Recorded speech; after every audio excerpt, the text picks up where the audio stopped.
নমস্কার দর্শক, আমি সব্যসাচী এসডি অ্যাস্ট্রোভিশনে আপনাদের অনেক স্বাগত জানাচ্ছি। যখন আমরা কোনো জন্মকুণ্ডলী তৈরি করি, তো সেই জন্মকুণ্ডলীতে যে গ্রহের অবস্থান থাকে সেই গ্রহগুলি আসলে আমার যে অ্যাট্রিবিউটস, আমার যে গুণ, আমার যে বৈশিষ্ট্য তাই প্রকাশ করে।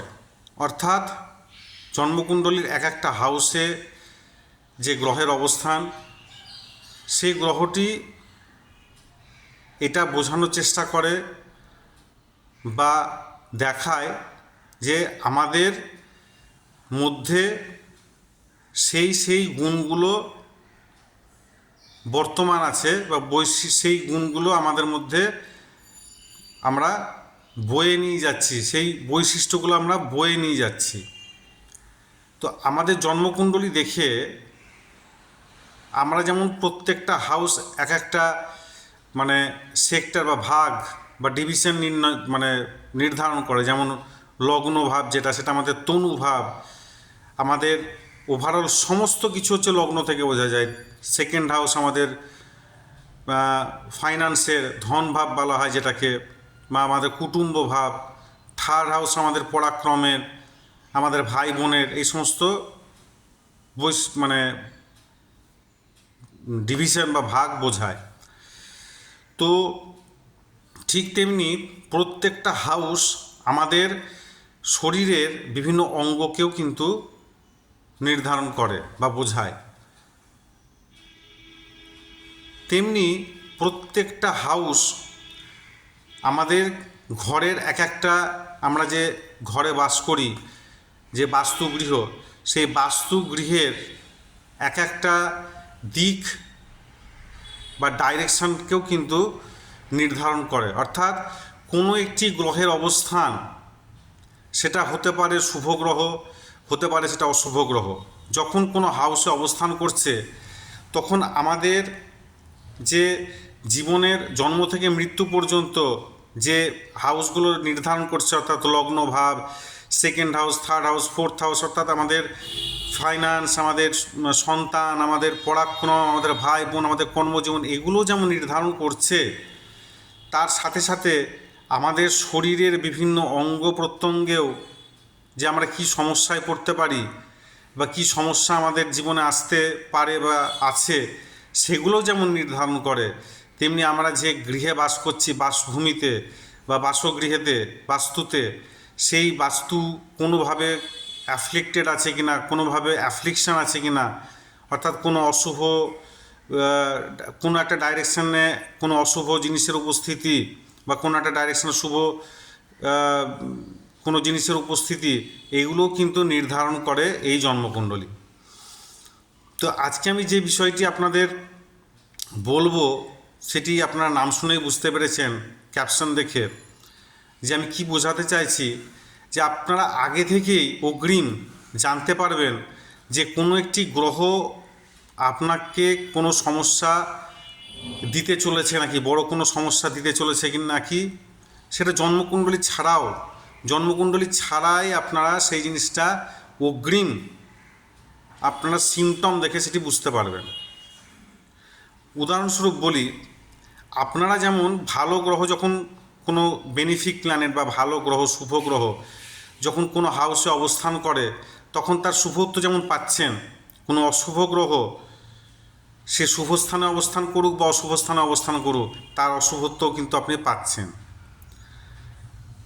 কোনো গ্রহ যদি আপনার জন্মকুণ্ডলিতে অকারক গ্রহ হয়, অর্থাৎ যে গ্রহটি আপনার জন্য শুভ নয়, তার যদি কোনো সময় দশা অন্তর্দশা শুরু হয়, সে দশা অন্তর্দশা শুরু হওয়ার অনেক আগে থেকে কিন্তু সে তার খারাপ যে দিক বা খারাপ সময় বা খারাপ যে সে কিছু দিতে চলেছে, তা কিন্তু অনেক আগে থেকেই সেটা দেওয়া শুরু করে দেয়। এটা কিন্তু শুভ গ্রহের ক্ষেত্রেও সে একই নিয়ম। শুভ গ্রহ কিন্তু তার দশা বা অন্তর্দশা চলাকালীন, চলার অনেক আগে থেকেই তার শুভত্ব কিন্তু জাহির করতে শুরু করে। ঠিক সেইভাবেই অশুভ গ্রহ তার দশা বা অন্তর্দশা বা তার সময় যখন শুরু হয়, তার আগে থেকেই কিন্তু তার অশুভত্ব দিতে শুরু করে। শুধু দশা অন্তর্দশা নয়, কোনো একটা সময় আপনার যদি কোনো একটি কর্ম দীর্ঘদিন ধরে আপনি যদি দেখেন যে আমার একটা খারাপই হচ্ছে, তখন বুঝবেন যে কোনো একটি প্ল্যানেট কোনো কারণবশত আপনার গৃহের কারণে হতে পারে, সেটা আপনার কোনো কর্মের কারণে হতে পারে, মানে আপনার কোনো কাজ বা কিছু এমন কাণ্ড করেছেন যে কারণে সেই গ্রহটি খারাপ হয়ে গেছে এবং সে খারাপ ফল প্রদান করছে, বা আপনার গৃহে কোনো বাস্তুগত পরিবর্তন হয়েছে যে কারণে সেই গ্রহটি আপনাকে খারাপ ফল দিচ্ছে। তো আপনি কীরকমভাবে বুঝবেন? উদাহরণস্বরূপ বলি, ধরুন আপনার কোনো একটা সময় মনে হলো যে মানে কোনো একটা সময় না, দীর্ঘদিন ধরে আপনি হঠাৎ করে দেখছেন যে আপনার বারবার ঝাল খেতে ইচ্ছা হচ্ছে, আপনার স্পাইসি ফুড খেতে ইচ্ছা করছে, খুব ঝাল খেতে ইচ্ছা করছে, তখন জানবেন আপনার মঙ্গলের প্রবলেম হয়েছে। কারণ আমাদের শরীরে যখন কোনো গ্রহ, যে সে যদি শুভ গ্রহ হয়, সে যখন পাওয়ারফুল থাকে, সে কিন্তু তার যে মানে তার যে সিগনিফিকেটার, মানে তার যে বস্তু সামগ্রী, সে কিন্তু সে চাইবে না, কারণ সেটা অলরেডি আপনার মধ্যে আছে।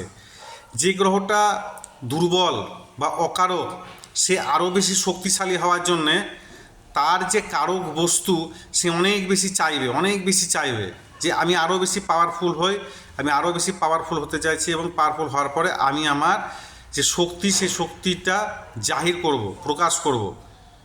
তো যদি কোনো কারণবশত যদি দেখা যায় যে আপনার জন্মকুণ্ডলিতে মঙ্গল অকারক গ্রহ এবং অশুভভাবে অবস্থান করছে বা অশুভত্ব নিয়েই আছে সে, তাহলে দেখবেন মানে আপনার কিছুদিন ধরে বা হঠাৎ করে অতিরিক্ত ঝাল খাবার ইচ্ছা হবে, আপনার অতিরিক্ত স্পাইসি খাবার খেতে ইচ্ছা করবে, অনেক মানে ঘন ঘন আপনার ইচ্ছা করবে আমি স্পাইসি খাই, তখনই বুঝবেন আপনার কিন্তু মঙ্গলের প্রবলেম হয়েছে। এটা আপনার খাদ্যাভ্যাস থেকে আপনি কিন্তু জানতে পারছেন। তার সঙ্গে সঙ্গে আরও কি দেখবেন, যখনই দেখবেন এরকম ঘটনা ঘটছে, দেখবেন আপনার যারা ভাই, ছোট ভাই বোন, তাদের কিন্তু কোনো না কোনো প্রবলেম শুরু হয়ে গেছে, হবেই, 100% হতেই হবে। তখন বুঝবেন যে আপনার মঙ্গলের খারাপ প্রভাব শুরু হয়ে গেছে। তার মানে মঙ্গলের রেমেডি করা উচিত, মঙ্গলের কিছু এমন করা উচিত রেমেডি বা প্রতিকার, যেটা করলে আপনার সেই জিনিসটা থেকে আপনি মানে মুক্তি পেয়ে যান। এরপরে দেখবেন যদি আপনার কোনো সময় দেখেন যে রবি খারাপ হয়ে গেছে, আপনার মুখে আপনার প্রায়শই দেখা যাবে মুখে আপনার লালা আসছে, অকারণে আপনার লালা বেরিয়ে আসছে, তখন বুঝবেন আপনার রবির প্রবলেম হয়েছে। আপনার গুড় খেতে ইচ্ছা করছে, খুব রেগুলার আপনি গুড় খেয়ে আসেন, হঠাৎ করে, আগে ছিল না, নতুন শুরু হয়েছে, গুড় খেতে ইচ্ছা করছে, আপনি ময়দার আইটেম খেতে চাইছেন বেশি, মানে লুচি পরোটা বলুন, যা খুশি যে কোনো ময়দার আইটেম খেতে চাইছেন, আপনার মুখে লালা আসছে, আপনার ডান চোখে ব্যথা হচ্ছে, আপনার কপালে ব্যথা হচ্ছে, আপনি বুঝবেন আপনার রবি প্রবলেম শুরু হয়েছে। তার সঙ্গে সঙ্গে দেখবেন আপনার শরীরে যেমন বুঝতে পারলেন, আপনি দেখবেন আপনার বাবার কোনো প্রবলেম হচ্ছে, হেলথ প্রবলেম শুরু হয়েছে, বা আপনি যদি চাকরি করেন আপনার কর্মক্ষেত্রে প্রবলেম শুরু হয়ে গেছে, এটা রবির প্রবলেম দেখে বুঝতে পারবেন। যদি কোনো সময় দেখেন যে আপনার হঠাৎ করে ঘি খেতে ইচ্ছা করছে, কন্টিনিউয়াসলি আপনি ঘি খাচ্ছেন, মিষ্টি জাতীয় দ্রব্য, হলুদ জাতীয় দ্রব্য এগুলো বেশি খাচ্ছেন, ছোলার ডাল বেশি খাচ্ছেন, তখন দেখবেন যে আপনার মধ্যে আপনার ওজন বাড়তে শুরু করেছে, হঠাৎ করে আপনি মোটা হয়ে যাচ্ছেন। এটা বৃহস্পতির সাংঘাতিকভাবে একটা নেগেটিভ প্রভাব। যখনই আপনার ওজন বাড়া শুরু হবে না, আপনি নিশ্চিন্তে থাকবেন যে আপনার বৃহস্পতি খারাপ ফল দিচ্ছে আপনাকে, বৃহস্পতি খারাপ ফল দিচ্ছে বলে আপনার ওজন বাড়তে শুরু করেছে। কারণ বৃহস্পতি হচ্ছে এক্সপেনশনের কারক, অর্থাৎ বৃদ্ধি ঘটায়। যখনই বৃহস্পতি খারাপ হবে, মানুষের ওজন বাড়তে শুরু করবে, মানুষের সুগার হবে, এই সমস্ত প্রবলেম শুরু হবে, থাইরয়েডের প্রবলেম শুরু হবে। এবং যখনই বৃহস্পতি প্রবলেম শুরু হবে, দেখবেন আপনার সন্তানের ক্ষেত্রেও কিন্তু কিছু না কিছু সমস্যা শুরু হয়েছে, সন্তানের শরীর খারাপ হচ্ছে, হেলথ প্রবলেম, এগুলো কিন্তু দেখা দেবে। যদি আপনি এরকম, তার সঙ্গে সঙ্গে বৃহস্পতির সঙ্গে সঙ্গে আরেকটা কী হবে, আপনার দেখবেন এগুলো আপনার শরীরের মাধ্যমে যেমন প্রকাশ হলো, এবার আপনি দেখবেন যে আপনার হঠাৎ করে আপনার মানে অত্যন্ত বেশি পরিমাণে আপনার ব্যয় হচ্ছে, আপনি অর্থ সঞ্চয় করতে পারছেন না, তখনই বুঝবেন আপনার বৃহস্পতি কিন্তু সমস্যা শুরু করে দিয়েছে।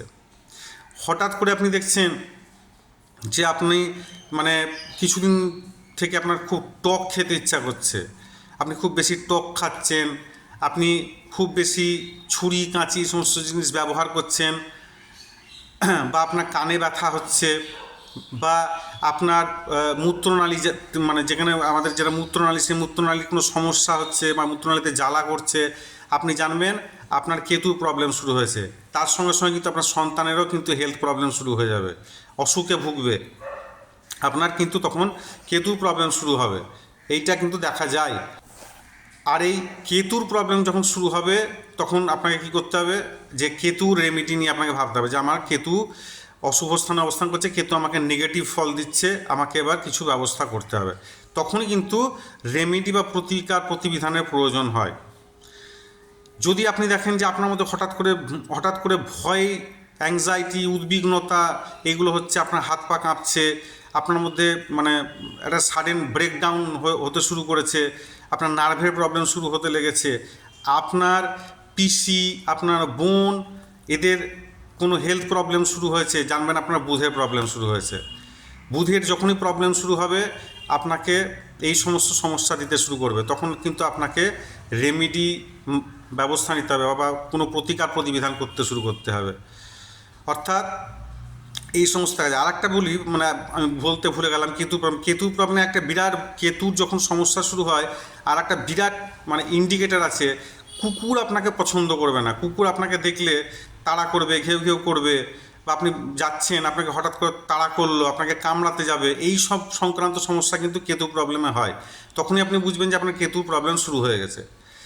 অর্থাৎ আমি বলার উদ্দেশ্য এটাই যে জন্মকুণ্ডলী যে সবসময় আপনাকে সঙ্গে করে পকেটে নিয়ে ঘুরে বেড়াতে হবে এমন কোনো না।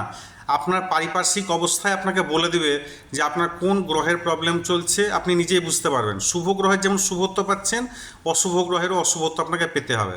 আর সেই অশুভ গ্রহ যদি আপনার জন্মকুণ্ডলীতে অশুভ স্থানে অবস্থান করে, সে তার উপস্থিতি অত্যন্ত দ্রুততার সাথে এবং অত্যন্ত শক্তিশালীভাবে আপনার মানে জানান দেবে যে আমি আছি এবং আমি তোমার মানে অশুভ করব, আমি তোমার খারাপ করব, সেই জন্যে কিন্তু আমি আরও বেশি শক্তিশালী হচ্ছি।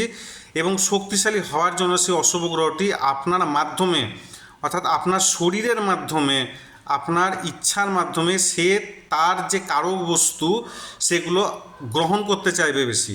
আপনি দেখবেন যখন আপনার যেগুলো বললাম যে মঙ্গলের যখন প্রবলেম শুরু হবে, আপনার লাল রং হঠাৎ ভালো লাগতে শুরু করে, আপনি লাল রঙের বস্তু মানে লাল রঙের কাপড় বা লাল রঙের বস্ত্র আপনি বেশি পরিধান করতে শুরু করবেন। যখন বুধের প্রবলেম হবে তখন আপনি দেখবেন আপনি সবুজ রঙের বস্ত্র বেশি পরিধান করতে শুরু করেছেন। যখন আপনি রবি প্রবলেম হবে আপনি খাকি কালারের বস্ত্র বা অরেঞ্জ কালারের বস্ত্র আপনি বেশি পরিধান করছেন। যখন রাহুর প্রবলেম হবে, শনির প্রবলেম হবে, তখন কালো বা নীল এই ধরনের বস্ত্র আপনি বেশি বেশি পরতে চাইবেন, বেশি বেশি আপনাকে ভালো লাগবে, পছন্দ হবে। আপনি যখনই দোকান যাবেন আপনি এই কালারের জিনিসগুলো আপনি বেশি নিতে চাইবেন, তখনই জানবেন আপনার এই গ্রহটা আপনার কুণ্ডলিতে কমজোর আছে বা অশুভ আছে। কারণ কমজোর প্ল্যানেটই তো বেশি অশুভত্ব প্রদান করে। আর সেটা যদি অশুভ গ্রহ হয় তাতে কোনো কথাই না, সে আরও বেশি শক্তিশালী হওয়ার জন্য আপনার মাধ্যমে আপনার ইচ্ছাকে প্রভাবিত করে তার যে কারক বস্তু সেই বস্তুগুলো কিন্তু সে অনেক বেশি গ্রহণ করতে চাইবে। যদি ভালো লেগে থাকে অবশ্যই লাইক করবেন, শেয়ার করবেন এবং সাবস্ক্রাইব করবেন। আপনার যদি ভালো লাগে তাহলে বলবেন, আমি এরপরে বাস্তু নিয়েও আপনাদের সামনে তুলে ধরবো। অনেক ভালো থাকবেন, ধন্যবাদ।